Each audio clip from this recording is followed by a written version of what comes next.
How are you? And now in this lecture we will going for the factor of production, and there are four factor of production. That is the first one, that land, the second one, that is the labor, and the third capital, and fourth one, that is the entrepreneur. And the first factor of the production, that is the land, and the concept of land already completed in the past lecture. And in this lecture we will going for the next factor, that is the labor, and also for the capital, and the last factor, that is the entrepreneur. And we will learn the entrepreneur in the next lecture. Then we revised our last lecture, that is the factor of production land. तो हमें पता था कि land यानी general meaning में हम बोल रहे हैं, तो हमें पता था कि that is the surface of earth. लेकिन यहाँ पे मीनिंग थोड़ा अलग है कि लैंड के अंदर all the natural resources are included, यानी कि natural assets. And then the characteristics of land, then the land is the gift of nature and not man made. तो हमें पता है कि लैंड जो है वो नेचुरल गिफ्ट है, मैन मेड नहीं है। The second, that is the total supply of land is fixed. Land की सप्लाई जो है वो फिक्स है, हम बढ़ा भी नहीं सकते, कम भी नहीं कर सकते। The third one, that is the land is a geographical immobile, यानी कि इमोबाइल यानी कि एक जगह से दूसरी जगह ले जाना। तो लैंड को पॉसिबल नहीं है कि हम एक जगह से दूसरी दूसरी जगह नहीं ले जा सकते हैं। The fourth one, that is the all types of land are different in fertility, climatic condition and so on. तो वहाँ पे मैंने आपको एक राजस्थान का एग्जांपल दिया था कि राजस्थान में जो भी लैंड है तो वहाँ की जो फर्टिलिटी होगी वो अलग होगी कंपेयर टू गुजरात या तो कोई भी स्टेट्स के साथ हम कंपेयर करें। And the last one, that is the remuneration of land as a factor of production is called rent. यानी कि लैंड को जो रेम्यूनरेशन यानी जो भी रुपीज़ मिल रहे हैं उनको हम क्या बोलते हैं, रेंट। आगे हम बात करें कि next factor, that is the labour, and this factor is also important for the process of production. Then we start the labor, the physical or intellectual work by human in order to earn returns, which is done under the supervision by some authority is called labor। यानी कि जो भी human की हम बात करें, यानी कोई भी बंदा, एग्जांपल हम ले रहे हैं ए, आप दूसरा मैं यहाँ पे एग्जांपल ले रहा हूँ। समझो कि कोई बी नाम का एक ह्यूमन है, बंदा है, और कोई फिजिकल वर्क या तो इंटेलेक्चुअल वर्क। फिजिकल यानी हमें पता है कि जहाँ पे फिजिकली वर्क होता है ज़्यादा हमें दिमाग की ज़रूरत नहीं पड़ती है, लेकिन जो लेबर वर्क होता है उनकी बात करें। एंड इंटेलेक्चुअल यानी कि वहाँ पे माइंड की ज़रूरत ज़्यादा पड़ रही है। तो कोई भी वर्क हो, फिजिकल या तो इंटेलेक्चुअल, कि जो वर्क कौन कर रहा है, हम लोग कर रहे हैं, ह्यूमन कर रहे हैं। यहाँ पे ह्यूमन में एग्जाम्पल हमने लिया है बी। क्यों कर रहा है ये वर्क, फिजिकल और इंटेलेक्चुअल, टू अर्न रिटर्न्स, यानी कि पैसा कमाने के लिए कर रहा है। Which is done under the supervision by some authority. तो समझो कि यहाँ पे जो बी बंदा काम कर रहा है वो किसी की अथॉरिटी के अंदर ही काम करता होगा। हमें बाहर का कोई एग्जांपल की ज़रूरत नहीं है, हम हमारा एक खुद एग्जांपल ले लेते कि समझो कि यहाँ पे मैं मेरी बात कर रहा हूँ कि मैं जो लेक्चर यहाँ पे ले रहा हूँ, that is the intellectual work. तो यहाँ पे मैं एक इंटेलेक्चुअल वर्क क्यों कर रहा हूँ, टू अर्न रिटर्न्स, यानी पैसे कमाने के लिए। क्या तो मेरे ऊपर कोई अथॉरिटी नहीं होगी, यस ऑब्वियसली अथॉरिटी होगी मेरे ऊपर, under the supervision by some authority, यानी कि जो प्रिंसिपल होंगे वो मेरे ऊपर क्या करेंगे, सुपरविजन, कि जो मैं भी वर्क कर रहा हूँ उनके ऊपर उनका सुपरविजन होगा। यानी कि मैं यहाँ पे प्रिंसिपल लिख देता हूँ कि पी, और यहाँ पे जी यानी कि मेरा नाम घनश्याम। तो यहाँ पे आप देख सकते हो कि ह्यूमन यानी कि मैं जो काम कर रहा हूँ forward earn returns, intellectual work कर रहा हूँ, मैं यहाँ पे मजदूरी नहीं कर रहा हूँ। Under the supervision by some authority, यानी कि कोई अथॉरिटी होगी, यानी कि प्रिंसिपल। तो यहाँ पे हम इसको बोल सकते हैं दैट इज़ द लेबर। आगे फ्रेंड हम बात करें तो लेबर का जो मीनिंग है सिंपल ही है कि फिजिकल या तो इंटेलेक्चुअल वर्क करना under the supervision by some authority for the earn profit is called, बोल सकते हैं कि that is the labour. And the next, that is the characteristics of labour. तो फ्रेंड यहाँ पे अलग अलग कैरेक्टरिस्टिक्स है। उसमें जो फर्स्ट वन है, मैं आपको डायरेक्टली यहाँ पे ब्लैंक पे ही समझा रहा हूँ, आप ध्यान से यहाँ पे देखना, और आपकी बुक्स में भी आप देखना, पेज नंबर 16। तो first characteristic, that is the labour can't be separated from labourer. तो लेबर यानी कि जो वर्क है उनकी हम बात कर रहे हैं, एंड लेबरर जो सामने लिखा है, लेबरर यानी कि जो मैन काम कर रहा है, ह्यूमन काम कर रहा है, उनकी बात कर रहा है लेबर। तो यहाँ पे क्या है कि लेबरर यानी जो काम कर रहा है वो, तो लेबर एंड लेबरर दोनों को हम सेपरेट नहीं कर सकते, यानी कि दोनों को हम अलग अलग, मैं यहाँ पे हिंदी में लिख रहा हूँ कि दोनों को हम अलग अलग नहीं कर सकते। क्यों दोनों को हम अलग अलग सेपरेट नहीं कर सकते हैं? क्योंकि हमें पता है कि अगर मेरा जो वर्क है लेबर यानी कि मैं जो वर्क कर रहा हूँ, और तो मैं और मेरा वर्क दोनों अलग अलग नहीं हो सकते। अगर मैं हूँगा तभी मेरा वर्क पॉसिबल है, मैं नहीं हूँ तो वर्क पॉसिबल नहीं है। दैट्स द सिंपल कि labour can't be separated from the labourer, यानी कि लेबर और लेबरर को हम अलग नहीं कर सकते। क्योंकि अगर वर्क तभी होगा कि जब वो सामने ह्यूमन बींग होगा, तो अगर वो ह्यूमन नहीं है तो लेबर भी यानी कि वर्क भी नहीं होगा। The next characteristics that is the labour can not be stored in a way, labour यानी कि efforts done by labourer is perishable. तो हम लेबर जो हम वर्क कर रहे हैं, फिर से मैं यहाँ पे लिख रहा हूँ कि लेबर यानी कि जो हम वर्क कर रहे हैं उस वर्क को हम स्टोर नहीं कर सकते friend. We can't store the labour. क्यों? क्योंकि हमें पता है कि आज समझो कि मैंने जो काम किया है, तो आज का काम मैं स्टोर नहीं कर पाऊँगा। आज मुझे समझो कि लेक्चर लेना है 8 to 9 लाइव लेक्चर, तो 8 to 9 ही मेरा काम होगा, उसी टाइम मेरे को काम करना पड़ेगा। एडवांस में मैं काम करके स्टोर नहीं कर सकूँगा, क्योंकि हमको पता है कि जो टाइम मुझे मिला है उसी टाइम मुझे काम करना है। वो टाइम लैप्स हो गया यानी कि वो टाइम निकल गया, तो बाद में कुछ होगा नहीं, कोई हम यहाँ पे वर्क को स्टोर कर सकते नहीं है। तो आपकी बुक्स में आप देख सकते हो कि लिखा है labour can't be stored in a way, labour that is the efforts done by labourer is perishable, यानी कि हम जो भी काम है उनको स्टोर नहीं कर सकते लेबर का। मैं आपको एग्जांपल दूं कि समझो कि स्कूल की हम बात करें कि जब हम स्कूल में मिलेंगे तो उस टाइम मेरा लेक्चर सैटरडे के दिन समझो कि 3 लेक्चर है सैटरडे के दिन, तो क्या सैटरडे के दिन मैं अगर नहीं आता हूँ और मैं पहले बोल देता हूँ कि मैं अगले जो संडे होगा उस दिन काम करके लेक्चर कवर कर लूँगा, तो यहाँ पे मेरा संडे का जो काम है वो मैं स्टोर नहीं करता टिल सैटरडे। या तो हम बोल सकते हैं कि टिल मंडे भी हम स्टोर नहीं करते, मेरा संडे का जो काम है मुझे संडे ही कंप्लीट करना पड़ेगा। यानी कि labour can't be stored in a way, labour is perishable. The third characteristics that is the mobility of labor is influenced by the social and economic reason. तो फ्रेंड यहाँ पे अंडरलाइन कर देना कि जो मोबिलिटी है लेबर की वो इन्फ्लुएंस होती है, डिस्टर्बेंस होती है due to some social and economic reason. तो मोबिलिटी ऑफ लेबर यानी हमें पता है कि मोबिलिटी का मीनिंग क्या होता है, एक जगह से दूसरी जगह जाना। तो मोबिलिटी ऑफ लेबर यानी लेबर को एक जगह से दूसरी जगह भेजना। तो इन्फ्लुएंस होता है, क्यों होता है लेबर को एक जगह से दूसरी जगह क्यों जाना पड़ता है? हम बोल सकते हैं कि कुछ सोशल भी रीज़न है और कुछ इकोनॉमिक भी रीज़न है। अगर हम इकोनॉमिक रीज़न की बात करें तो समझो कि अगर एक जगह पे हमें कोई वर्क नहीं मिल रहा है तो हमें वर्क करने के लिए कहाँ पे जाना पड़ता है? दूसरी जगह पे। तो यहाँ पे हम क्या होता है कि जो मोबिलिटी ऑफ लेबर है इन्फ्लुएंस होती है। And the last characteristic that is the efficiency of labour, every labourer is a different. तो यहाँ पे लिखा है कि एफिशिएंसी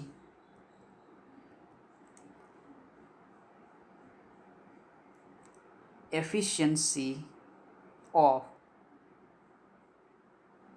लेबरर, यानी जो एफिशिएंसी है एवरी ह्यूमन बींग वो अलग अलग होती है, डिफरेंट होती है।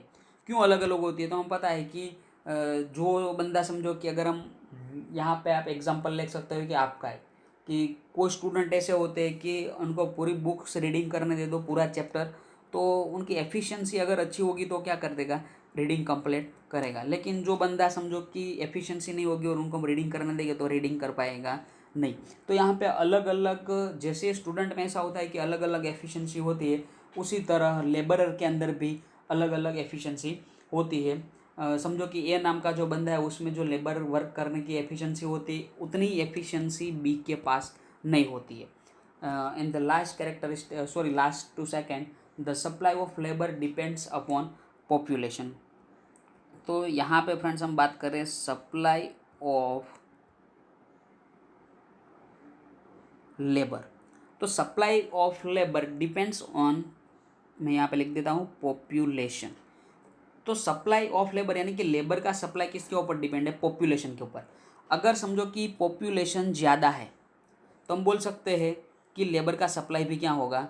बढ़ेगा, क्योंकि ज़्यादा लोग हैं देश के अंदर। इंडिया की हम बात करें तो मैं आपको एग्जांपल दूं कि India and Australia.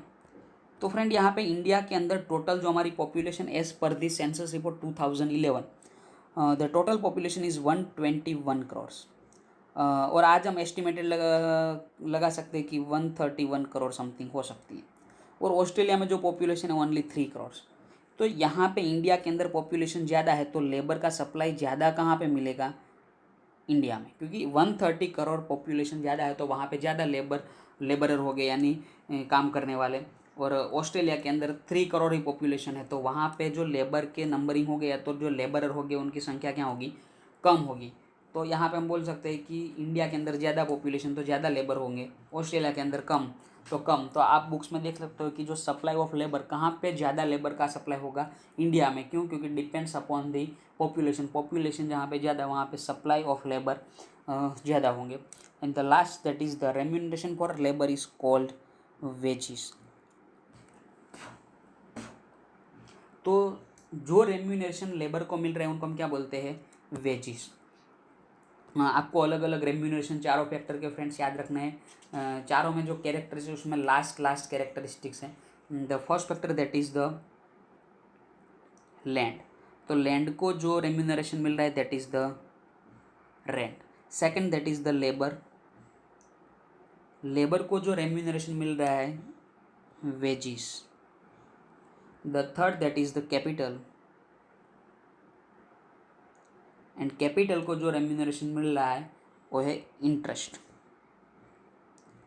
And the last one that is the entrepreneur. And entrepreneur को जो रेम्यूनरेशन मिल रहा है वो क्या बोलते हैं? हम उनको प्रॉफिट। तो आपको चारों का याद रखना है, एमसीक्यू में पूछ सकते हैं कि लैंड फैक्टर को क्या मिलता है, लेबर को क्या मिलता है, कैपिटल एंड एंटरप्रेन्योर। अब हम स्लाइड में से देख रहे हैं, स्क्रीन आपकी स्क्रीन ऊपर जो भी कैरेक्टरिस्टिक्स है वो है यहाँ पे। तो आप यहाँ पे देखो, first one that is the labour can't be separated from labourer, यानी कि हम लेबरर एंड लेबर दोनों को हम सेपरेट नहीं कर सकते। The second that is the labour can not be store, यानी कि हम लेबर को स्टोर भी नहीं कर सकते क्योंकि वो पेरिशेबल है। The third one that is the mobility of labour is influence by social and some economic reasons. Mobility यानी एक जगह से दूसरी जगह जाना। The fourth one that is the efficiency of every labour is a different, यानी कि जो भी हम वर्क कर रहे हैं वो अलग अलग जो लेबर हो गए तो वहाँ पे एफिशिएंसी क्या होगी? अलग। ज़रा यहाँ पे स्पेलिंग मिस्टेक हुई है फ्रेंड, करेक्ट कर लेना। And the fourth that is the supply of labour depends upon the population, यानी कि पॉपुलेशन ज़्यादा है वहाँ पे सप्लाई ऑफ लेबर क्या होगा? ज़्यादा। And the last that is the remuneration for labour is called wages. And the next characteristics that is the capital. तो friend what is the meaning of capital? Capital यानी simple है कि जो भी हम इन्वेस्टमेंट कर रहे हैं तो जो हमारे पास पैसे हैं उनको हम रेगुलर लैंग्वेज में बोले तो उनको हम कैपिटल बोलते हैं। In modern times capital is considered to be a highly important factor of production. All man-made goods which help in production constitute capital. यानी कि जो भी मैन मेड गुड्स है जो हेल्प कर रहा है प्रोडक्शन के लिए उनको हम क्या बोलते हैं? Capital. It is a different from land and labour as it is a produce factor of production. In other word it is a man made factor of production. तो फ्रेंड यहाँ पे याद हमें रखना है कि कैपिटल एक ऐसा फैक्टर है कि जो मैन मेड फैक्टर है या तो मैन मेड प्रोड्यूस फैक्टर है। तो फिर से मैं बोल रहा हूँ कि all the man made goods which help in production constitute capital, यानी कि प्रोडक्शन करने के लिए जो काम आते हैं उनको हम कैपिटल बोलते हैं, जो लेबर एंड लैंड से अलग है। And it is a produce factor of production. In other word it is a man made factor of production. The next that is the example एक लिखा है यहाँ पे कि जो ट्रैक्टर है वो कैपिटल है friend. The tractor is produce factor of production which further helps in the production of agriculture goods, यानी कि ट्रैक्टर को भी हमने प्रोडक्शन हमने किया हुआ है। और ट्रैक्टर एक ऐसा कैपिटल फैक्टर है कि जिनका आगे भी यूज़ होता है for the further help in the agricultural goods यानी एग्रीकल्चर के अंदर भी यूज़ होता है ट्रैक्टर का। तो हम यहाँ पे बोल सकते हैं कि कैपिटल एक ऐसा है कि खुद भी प्रोड्यूस है और आगे की प्रोसेस में भी वो हेल्प हो रहा है। There is a difference between capital and wealth. Friends, capital and wealth के बीच में डिफरेंस है। Through several times some goods are factor of production as well as wealth. तो यहाँ पे लिखा है कि सेवरल टाइम कुछ ऐसे भी गुड्स है एंड फैक्टर ऑफ प्रोडक्शन है जो वेल्थ हम बोल सकते हैं। It is not so always, sometimes ही है, सेवरल टाइम्स ही है। ऑलवेज ऐसा ज़रूरी नहीं है कि जो goods and factor of production है वो वेल्थ हम बोल सकते हैं। A good may be a capital goods as it helps in production, but it may not possess all characteristics of wealth। यानी कि जो गुड्स है उनको हम कैपिटल गुड्स बोल सकते हैं क्योंकि वो हेल्प कर रहा है किसके अंदर, प्रोडक्शन के अंदर, बट उनका जरूर नहीं है कि उनके पास जो कैरेक्टरिस्टिक है वो वेल्थ के हो। और अनदर गुड्स में be wealth but not factor of production. यानी कि कुछ गुड्स ऐसे है कि जो कैपिटल है लेकिन बोल सकते हैं कि वेल्थ नहीं है, और कुछ ऐसे भी है कि वेल्थ है लेकिन कैपिटल नहीं है। तो यहाँ पे आप समझ सकते हो कि जो आपके पेज के अंदर second paragraph, there is a difference, थोड़ा डिफिकल्ट है लेकिन हमें यहाँ पे समझना है कि जो कैपिटल है उनको हम वेल्थ भी नहीं बोल सकते। मैनी टाइम्स की बात कर रहे हैं, लेकिन कुछ सेवरल टाइम या तो सम टाइम्स हम बोल सकते हैं कि जो भी प्रोडक्शन के लिए जो हम कैपिटल का यूज़ कर रहे हैं, जो गुड्स है और प्रोडक्शन है वो वेल्थ हम बोल सकते हैं। And the next that is the characteristics of wealth, sorry characteristics of capital. तो अलग अलग यहाँ पे 4 कैरेक्टरिस्टिक्स है। The first one that is the capital is a man made factor of production. Simple ही है और हमने आगे देख भी लिया था मीनिंग के अंदर। तो कैपिटल जो एक ऐसा फैक्टर है कि मैन मेड है। It is the most mobile of all factor of production.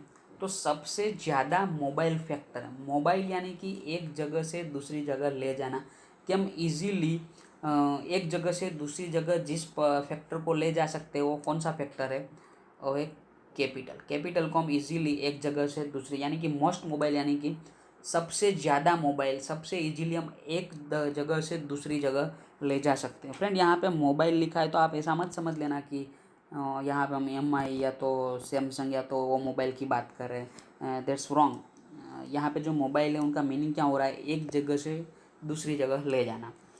The increasing demand for capital in present time owing to increasing capital intensive method of production has resulted in increasing scarcity of this factor।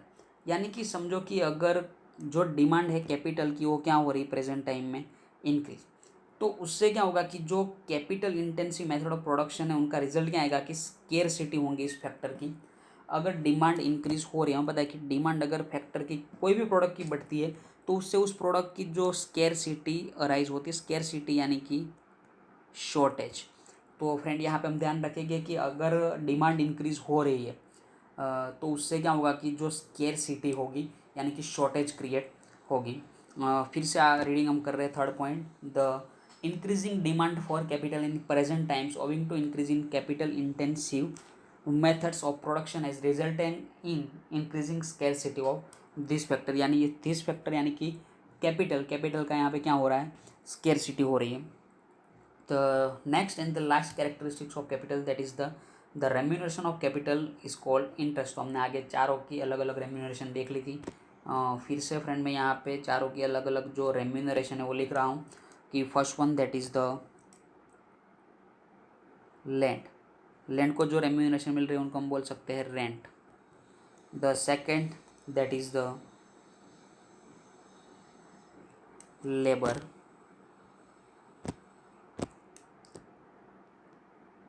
Labour को जो remuneration मिल रही है that is the wages. The third one capital, and capital को जो remuneration मिल रही है that is the interest. And the fourth one that is the entrepreneur, और एंटरप्रीनियर को जो मिल रहा है उनको हम बोल सकते हैं कि प्रॉफिट। तो यहाँ पे हमें चारों जो फैक्टर ऑफ प्रोडक्शन है चारों की इनकम को हमें ध्यान में रखना है। और आज के सेशन की हम बात करें तो फ्रेंड्स हमने 3 फैक्टर ऑफ प्रोडक्शन है। First three that is the land, labour and capital जो कंप्लीट कर लिया है। और जो लास्ट वन है दैट इज़ द एंटरप्रेन्योर, जो हम नेक्स्ट सेशन में कंप्लीट करेंगे। तो आप आज ही ये तीनों जो फैक्टर है that is the land, labour and capital, उनको रीडिंग कर देना। और मैं फिर से आपको बोल रहा हूँ कि फ्रेंड यहाँ पे अगर आपको कोई डिफ़िकल्टी आ रही है तो आप क्या करो कि नोट्स कर लो उनकी, लिख दो जो भी डिफ़िकल्टी है वो।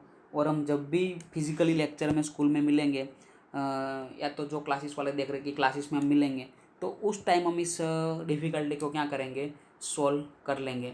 लेकिन अभी हम पता है कि हमारा कोई लाइव कांटेक्ट नहीं हो रहा है, तो आप क्या करो कि जो भी हो उनका नोट्स एक रेडी करो, जो डिफ़िकल्टी पेज नंबर के साथ आप क्या लिखो कि उस डिफ़िकल्टी को टिक मार्क करो, और जब हम मिलेंगे तो सॉल्व कर लेंगे। और फिर से बोल रहा हूँ कि पेज नंबर फ्रेंड लिखना मत भूलना बुक्स का, कि जो पेज पे डिफ़िकल्टी उनका पेज नंबर लिखो, ताकि हम डायरेक्टली उस पेज पे आकर डिफ़िकल्टी सॉल्व कर सकें।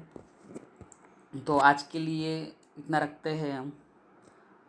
Thank you to all of you friends.